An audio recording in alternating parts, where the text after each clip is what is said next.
You watch, it's snowing and the woodpecker's on another tree. You can hear him.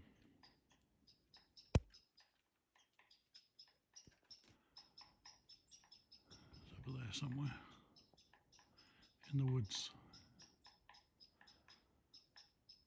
pecking away. This one's still upright. Not sure what day it is, I'll put that back later. You can see the snow's coming down now. It'll be another couple of days of snow, which is alright.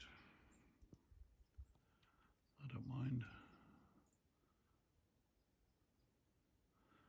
Raccoons are all hibernating or in torpor, whatever you call it. They've not been around for a few days now, so it's really cold. They've not been coming for the food. Foxes about every now and again. That's about it, and squirrels.